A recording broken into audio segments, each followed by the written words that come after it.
We are delighted to have as our commencement speaker today, Mr. David Tilton, President and Chief Executive Officer of the Atlanticare Healthcare System. He has been a pioneering advocate for healthcare reform.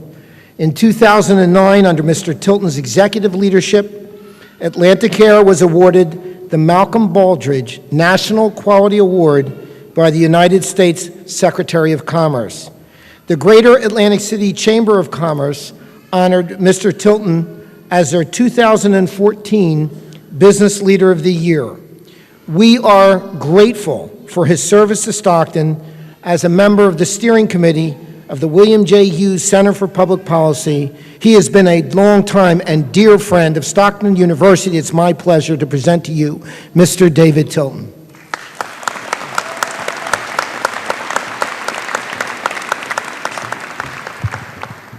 Well, good afternoon, everyone. President Kesselman, members of the Board of Trustees, members of the faculty and administration, friends, honored guests, and our graduates. Thank you for inviting me to speak. It is really an honor for me to be here on this magnificent spring day. And let me be the third person today to congratulate all the graduates on becoming the first graduating class of Stockton University. I think it's a wonderful thing.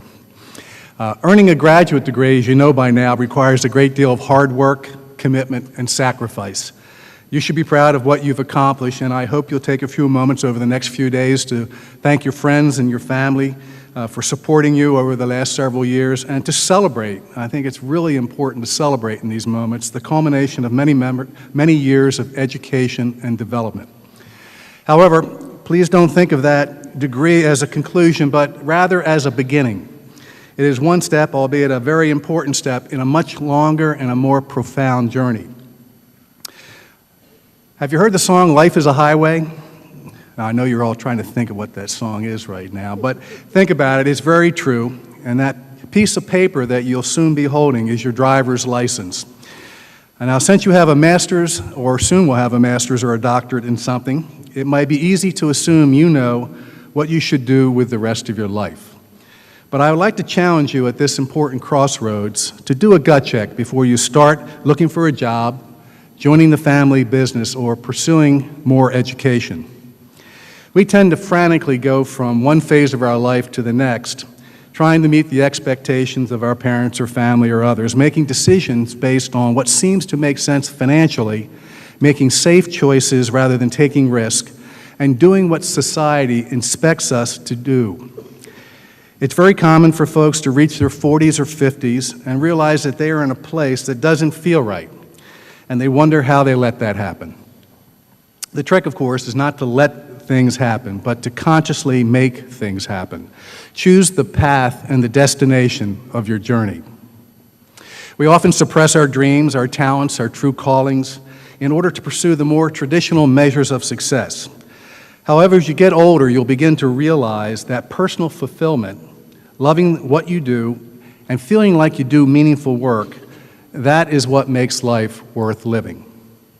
And one of the great ironies of life is that money and recognition are usually the result of doing meaningful work, not the other way around. Success can't make you truly happy, but happiness often leads to success. So, think back on what you wanted to be when you grew up. No matter how practical it might seem, what do you think your true calling is? What would constitute meaningful work to you? And by meaningful, I don't mean curing a disease or solving an international crisis or designing the ideal healthcare system, although if you have a thought on that, I'd really like to talk to you after the meeting here. Meaningful just has to be meaningful to you. It can be creating art or music, teaching children how to read, starting a cupcake business, programming a video game about cats in space. It can be traveling. Whatever brings you joy and fulfillment. If you're not sure what your true calling is, and believe me, you are not alone, think about when you are so engrossed in what you are doing that you lose all sense of time and place.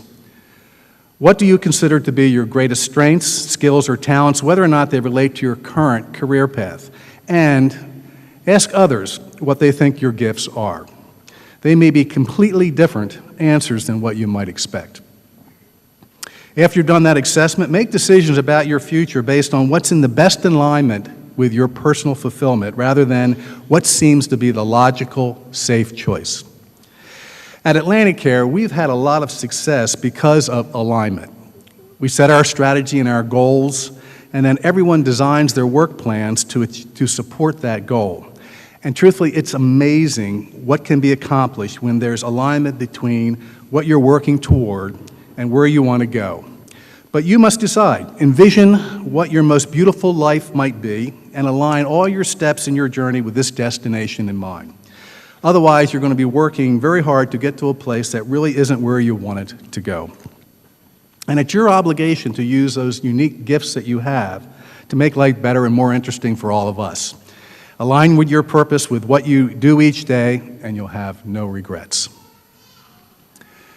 The researcher and author Jim Collins said it best in his book, Good to Great. He wrote, "When what you are deeply passionate about and what you do to earn your living come together, not only does your work move forward with greatness, but so does your life." Collins also wrote, "In the end, it's impossible to have a great life unless it's a meaningful life. And it's very difficult to have a meaningful life without doing meaningful work." What's clear to me is that the deepest satisfaction of all is knowing that our short time on this earth has been well spent and that it mattered. I was lucky. I found meaningful work quite by chance. At a very young age, my mother encouraged me to volunteer and then work in the local community hospital. I served trays to the patients, and then I worked in the kitchen washing pots and pans. And I think maybe my mother was hoping that I'd grow up to be the doctor. But that didn't quite work out. That wasn't my calling. What did call me, though, was the nurturing healthcare environment and the very special people, the healers, that work in our field. And my colleagues, I can tell you today, inspire me each day that I work with them. And the alignment of my interests and values with my career has made for a very meaningful life's work. So try to figure out as early as possible what you're meant to do. It may be that what you now hold, a master's degree or doctorate, is what you should be doing, and that would be very convenient, but it may not work. Your education can be the foundation to support your life's work, but it doesn't have to define it, nor does it have to contain it. Going into the family business might be the right calling, but if it's not, why do it? Try new things. Visit new places, meet new people, watch for the clues that point to your calling. Follow the direction your heart leads you, and put purpose above practicality, and do whatever makes you feel alive. Congratulations on your graduation. Now get out there on life's highway and drive with passion and heart. And enjoy the journey, everyone.